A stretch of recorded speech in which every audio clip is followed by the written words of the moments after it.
अपना radio 96.9 FM में आप सभी का स्वागत है। आप सुन रहे हैं हमारा विशेष कार्यक्रम उम्मीद की किरण। मैं हूं कविता शर्मा। 18 मई दोस्तों, ये दिन समर्पित है उम्मीद, विज्ञान और मानवता के नाम। हम बात कर रहे हैं एड्स वैक्सीन डे की, जो हर साल 18 मई को मनाया जाता है।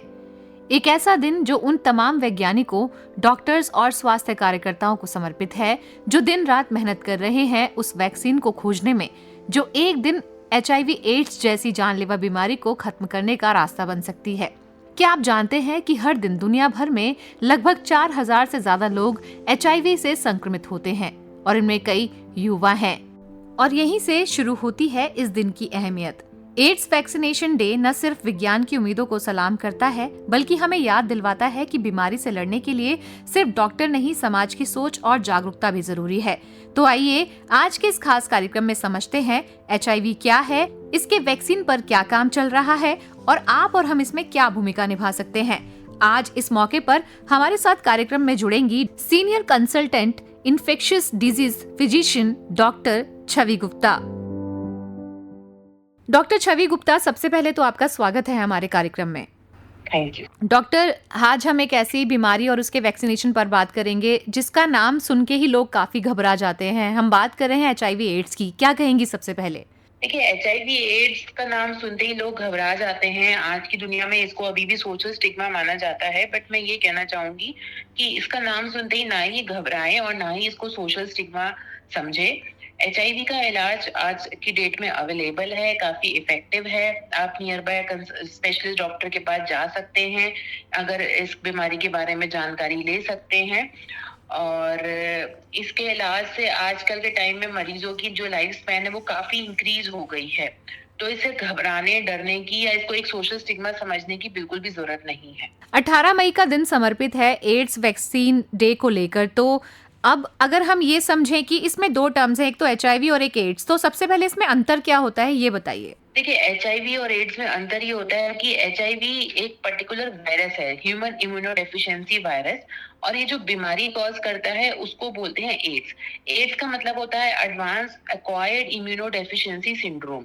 मींस कि HIV का वायरस बॉडी में इम्यून सिस्टम्स को किल करता है, लेकिन जब इम्यून सिस्टम इस कदर तक किल हो जाते हैं कि वो एडवांस लेवल पे पहुंच के उसको अलग अलग तरह के इन्फेक्शन या कुछ और बीमारी या कैंसर जैसी बीमारियां लगनी शुरू हो जाती हैं, तो उसको हम एड्स बोलते हैं, जो कि एक एडवांस वर्जन होता है HIV की क्लिनिकल डिजीज स्टेजिंग। तो HIV is a virus, name of virus, and AIDS जो है वो एक बीमारी का नाम है जो HIV वायरस की वजह से होती है। जी, तो HIV वायरस के बारे में वैसे तो डॉक्टर साहब आजकल बहुत जागरूकता है, लेकिन अगर हम आपसे ही जाने कि एड्स वैक्सीन दिवस क्यों मनाया जाता है, इसके पीछे की क्या उद्देश्य रहते हैं, तो इस पर आपका क्या कहना है? देखिए, मैं आपको सबसे पहले तो ये बताना चाहूंगी कि HIV की वैक्सीन अभी तक नहीं बन पाई है।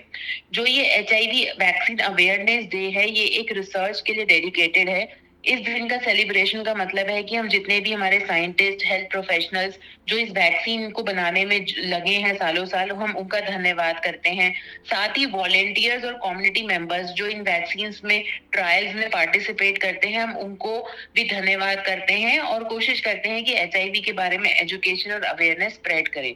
तो ये जो दिन है, ये वैक्सीन बनाने वाले और जिनको वैक्सीन लगाई जाती है उन लोगों के लिए समर्पित है। इस साल का जो थीम है वो है innovation face real challenges, real world challenges. मतलब कि जो HIV की वैक्सीन है, जो कि एक इनोवेटिव वैक्सीन है, जब वो बनेगी तो उसके पास कुछ एक रियल वर्ल्ड चैलेंजेस होंगे। तो इस साल का थीम उसी के ऊपर है, और ताकि जो रियल वर्ल्ड चैलेंजेस हैं वो समझे जा सके, सो दैट इस वैक्सीन का एक इजी एक्सेस और इक्विटेबल डिस्ट्रीब्यूशन हो पाए। जी डॉक्टर, अभी आपने कहा कि ये जो दिन है समर्पित है उन सभी वैज्ञानिकों को जो कि इसके खोज में लगे हुए हैं। तो डॉक्टर, जब एक समय था कि एक कोरोना जैसा वायरस हम सबके सामने आया, पूरे वर्ल्ड में वो फैला और बहुत जल्दबाजी में उसका डॉक्टर्स ने एक वैक्सीन भी बना दिया और लोगों को लग भी गया, लेकिन HIV में अभी तक ये संभव नहीं हो पाया। आपको कुछ समझ आता है कि इसके पीछे की वजह क्या हो सकती है?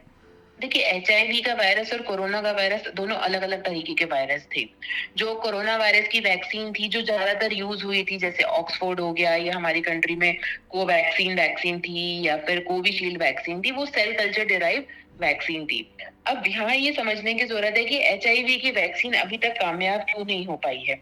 उसकी वजह है वायरस की मॉर्फोलॉजी। जो वायरस है वो एक रिवर्स ट्रांसक्रिप्टेज वायरस है और वो बहुत ही रैपिडली म्यूटेट करता रहता है, यानी कि उसके अंदर बहुत ही म्यूटेशंस होती रहती हैं और कॉन्स्टेंटली होती रहती है, जिसकी वजह से वायरस के टारगेट्स को पकड़ पाना थोड़ा सा मुश्किल होता है। दूसरा, ये जो वायरस है ये हमारे इम्यून सिस्टम में जो सेल्स होते हैं उसमें इस वायरस का जो डीएनए है वो इंटीग्रेट हो जाता है और वो सालों साल ऐसे ही पड़ा रहता है या कभी कभी रेप्लिकेट होता रहता है। तो ये दो मुख्य बाधाएं हैं जिसकी वजह से अभी तक कोई भी एचआईवी वैक्सीन कामयाब नहीं हो पाई है। तो डॉक्टर, एचआईवी जो आज के समय में, अगर मैं आपसे जानूं, क्योंकि आप अपने अनुभव से मैं बता सकती हैं कि अभी कितनी लोगों में जागरूकता है, क्या एचआईवी का संक्रमण जो है वो पहले की मात्रा में कम हुआ है या उसके केसेस और बढ़े हैं? देखिए, एचआईवी का संक्रमण पहले की मात्रा में अभी बराबर फेज में ही चल रहा है। लोगों में फिर भी पहले के मुकाबले, अगर मैं पिछले दशक की बात करूं, तो अभी काफी अवेयरनेस है इस बीमारी को लेके। लेकिन फिर भी इसका नाम सुनते ही लोगों में जो घबराहट आ जाती है, सोशल स्टिग्मा की वजह से लोगों में डर पैदा हो जाता है। हमें उसको दूर करने की जरूरत है और जैसे आपका चैनल एक बहुत अच्छा माध्यम है जिससे हम अवेयरनेस स्प्रेड कर सकते हैं, लोगों को इसके बारे में जागरूक कर सकते हैं। तो डॉक्टर, आपको क्या लगता है कि प्रेजेंट सिनेरियो में एचआईवी संक्रमण फैलने के सबसे मुख्य कारण कौन से हैं? देखिए, एचआईवी संक्रमण फैलने के हमेशा से ही कुछ ही मुख्य कारण रहे हैं, जैसे असुरक्षित शारीरिक यौन संबंध हो गया, इन्फेक्टेड मदर टू चाइल्ड जो डिलीवरी के दौरान, गर्भ के दौरान हो सकता है, या फिर यूज की हुई नीडल्स को यूज करना, रीयूज करना, जिसको हम नीडल स्टिक बोलते हैं, या reusing of the syringes and needles. यही हमेशा से इसके मुख्य कारण रहे हैं। But with advancement of medical science आजकल ऑर्गन ट्रांसप्लांट भी जो काफी चल रहा है, तो ऑर्गन ट्रांसप्लांट में भी अगर डोनर उसका इन्फेक्टेड है तो chances of recipient acquiring HIV ज्यादा बढ़ जाता है। डॉक्टर, ट्रेंड बदला है, काफ़ी सारी चीज़ें जो कि आजकल ट्रेंड में है, जिसमें कि टैटू मेकिंग एक बहुत ज़्यादा लोगों में, युवाओं में ट्रेंड है, तो ये भी क्या एक एस्पेक्ट हो सकता है? यस, ये बिल्कुल एस्पेक्ट हो सकता है, क्योंकि देखिए, टैटू बनाने के लिए जो नीडल्स यूज हो रही हैं, अगर वो इन्फेक्टेड हैं या वो किसी एचआईवी मरीज को पहले टैटू उस नीडल से बनाया गया और फिर उसी नीडल को आप किसी हेल्दी मरीज से बना रहे हैं, तो उसकी संभावना एचआईवी की बहुत बढ़ जाती है, बिकॉज वो नीडल ही हमारी इन्फेक्टेड है। तो मैंने जैसा कि बताया, इन्फेक्टेड नीडल को रीयूज करना किसी भी फॉर्म में, चाहे वो ड्रग एडिक्ट फॉर्म में हो, या कई बार हमारे हॉस्पिटल में जो हमारा हेल्थ केयर वर्कर है उसको गलती से लग जाती है, वो भी एक एस्पेक्ट है। या जो ये टैटू है या नीडल शेयरिंग और भी किसी फॉर्म में है, तो इन वजह से एचआईवी फैल सकता है। मैम, बहुत सारी चीज़ें ऐसी हैं जिनको कि हम कई बार इग्नोर नहीं कर सकते और हमें पता ही नहीं चलता कि कितनी मात्रा में कितनी चीज़ों से हमें सावधानी बरतनी है ताकि हम एड्स एचआईवी के संक्रमण में ना आए। अब अगर ये भी कहा जाता है, डॉक्टर ये भी कहते हैं कि जब हम कभी बार्बर की शॉप में जाते हैं तो वहाँ पे भी हमें सावधानी बरतनी चाहिए, लेकिन सावधानी कितनी मात्रा तक होनी चाहिए? ऐसे तो डेंटिस्ट के पास हम जाते हैं तो भी हमें, एक आम नागरिक को क्या जागरूकता होनी चाहिए? देखिए, डेंटल के पास जाते हैं तो डेंटल भी एक मेडिकल कम्युनिटी या मेडिकल प्रैक्टिस का हिस्सा है, तो वो अपने सारे इंस्ट्रूमेंट्स को स्टेराइल रखते हैं। तो अगर आप देखें तो उसमें मैं नहीं कहूंगी कि वहां से एचआईवी फैल सकता है, लेकिन फिर भी जैसे कई बार पहले के जमाने में हमारे पास इन्फेक्टेड ब्लड होता था, उससे फैल जाता था।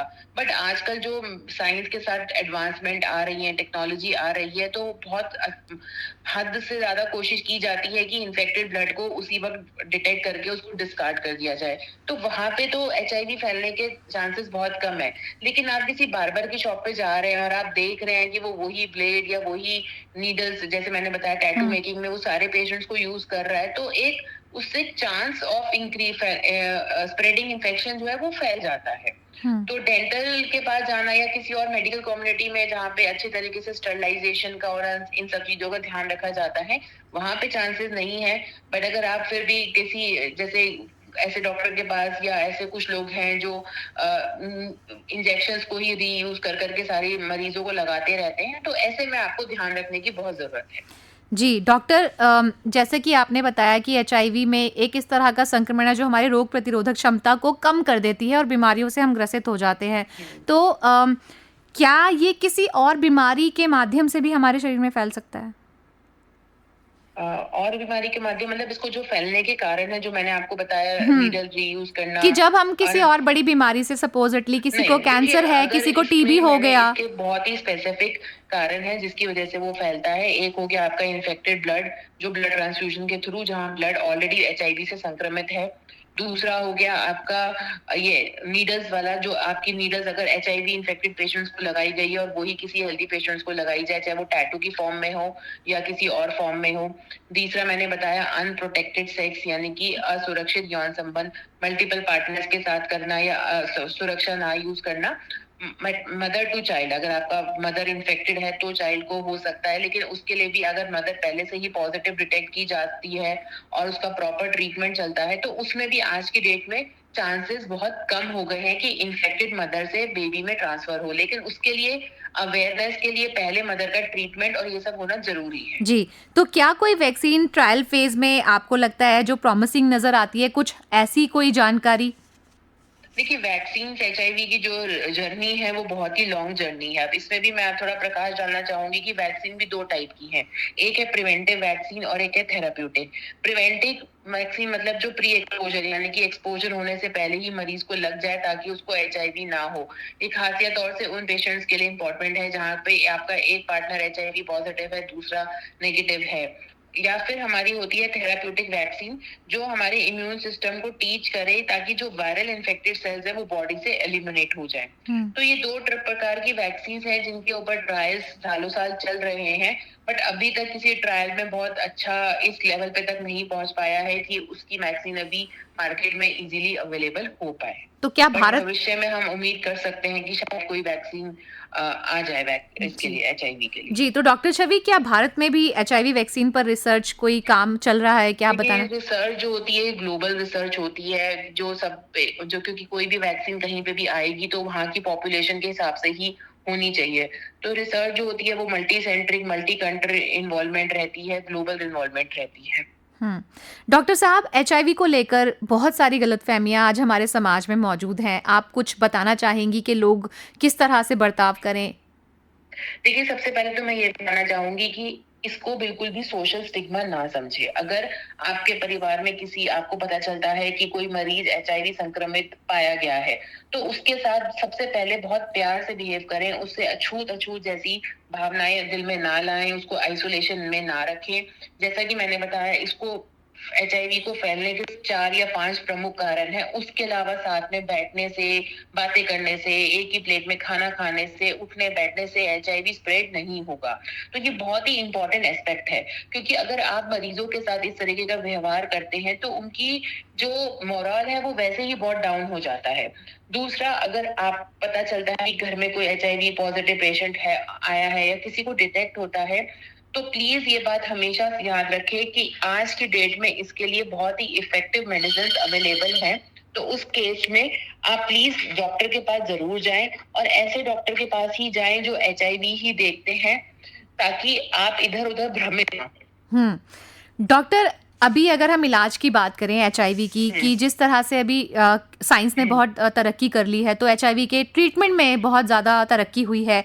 क्या बताना चाहेंगी आप इसके बारे में? यही मैंने आपको बताया ना कि आज की डेट में अगर हम शुरुआत करें, 1996 में पहली मेडिसिन बनी थी। धीरे धीरे वो मेडिसिन थोड़ी सी साइड इफेक्ट ज्यादा होती थी, बट धीरे धीरे आज देखिए 96 से लेके आज 25 और अगले साल 30 साल हो जाएंगे, तो 30 साल में इतना अच्छा मेडिसिन आ गया है मार्केट में, एंड वो अफोर्डेबल भी है कि आप उसको आराम से यूज कर सकते हैं। तो इसके लिए यही मैं बताना चाहूंगी कि आप अपने नजदीकी डॉक्टर से बिल्कुल संपर्क करें और इसका इलाज जरूर लें। मैम, इससे क्या नॉर्मल लाइफ एक पेशेंट लीड करता है? क्या वो अलग से दिखता है या वो नॉर्मल ही? देखिए, जैसे ही अगर आप एचआईवी की मेडिसिन लेते हैं, तो एचआईवी, जो मैं आपको बताना, एक चीज और इम्पोर्टेंट बताना चाहूंगी, कि कभी भी जड़ से नहीं जाएगा, लेकिन ये बॉडी में एचआईवी वायरल सेल्स को इतना नष्ट कर देता है और बॉडी की इम्यून सिस्टम इतनी अच्छी हो जाती है कि इंसान आराम से एक नॉर्मल लाइफ जी सकता है।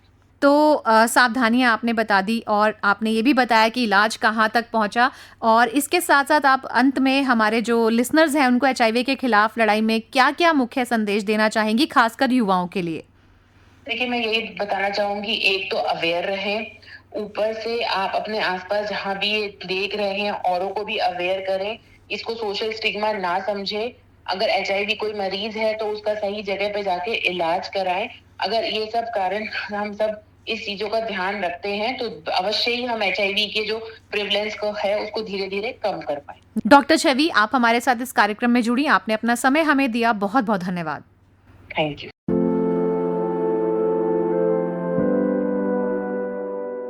तो दोस्तों, आज हमने जाना HIV एड्स के बारे में, जो सिर्फ एक बीमारी नहीं बल्कि एक सामाजिक और मानसिक चुनौती भी है। और एड्स वैक्सीन डे उस संघर्ष, उम्मीद और विज्ञान के विश्वास को सलाम करने का दिन है जो इस घातक वायरस से लड़ने में दिन रात लगे हैं। हमने ये भी समझा कि एक वैक्सीन केवल प्रयोगशालाओं में नहीं बनती, वो बनती है समाज की समझदारी, सहयोग और जागरूकता से। याद रखिए, HIV से डरे नहीं, उससे लड़ें। टेस्ट करवाना, सही जानकारी रखना और भेदभाव से दूर रहना, यही है असली जागरूकता। इस कार्यक्रम में इतना ही। सुनते रहिए अपना रेडियो 96.9 FM। कविता शर्मा को दीजिए अनुमति। जाते जाते आपको छोड़े जाती हूँ इस प्यारे से गीत के साथ। नमस्कार।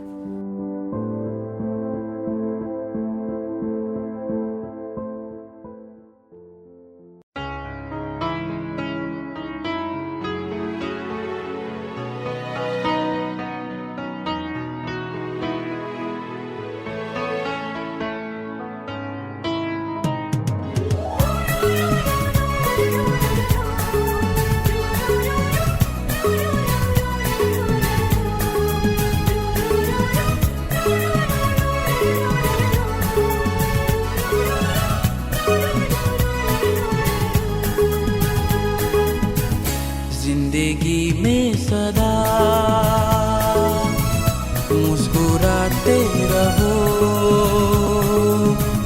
जिंदगी में सदा मुस्कुराते रहो।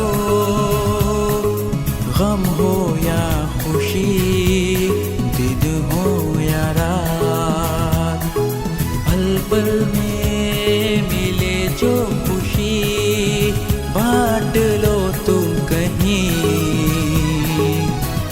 जिंदगी में सदा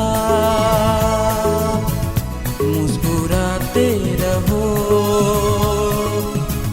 जिंदगी में सदा मुस्कुराते रहो।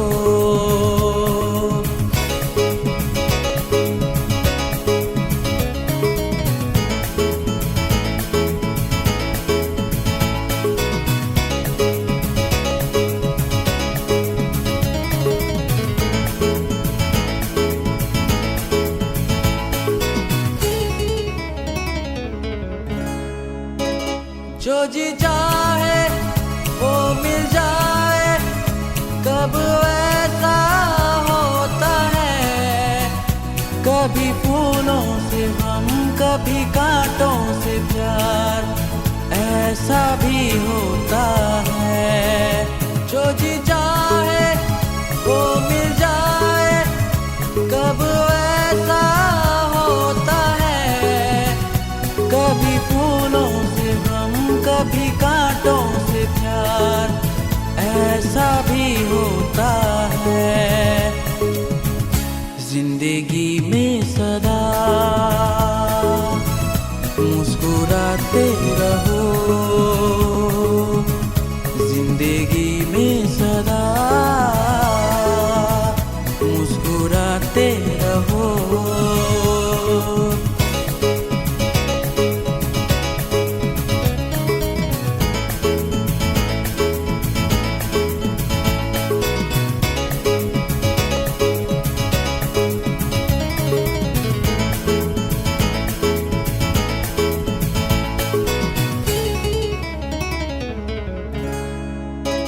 बीते हुए कल के लिए आने वाला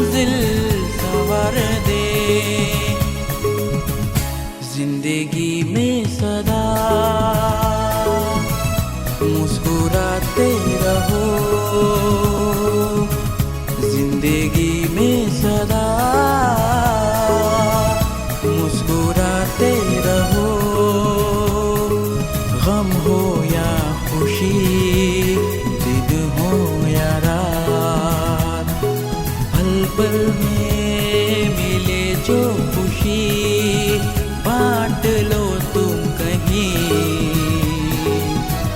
जिंदगी में सदा मुस्कुराते रहो, जिंदगी में सदा मुस्कुराते रहो। अपना रेडियो 96.9 FM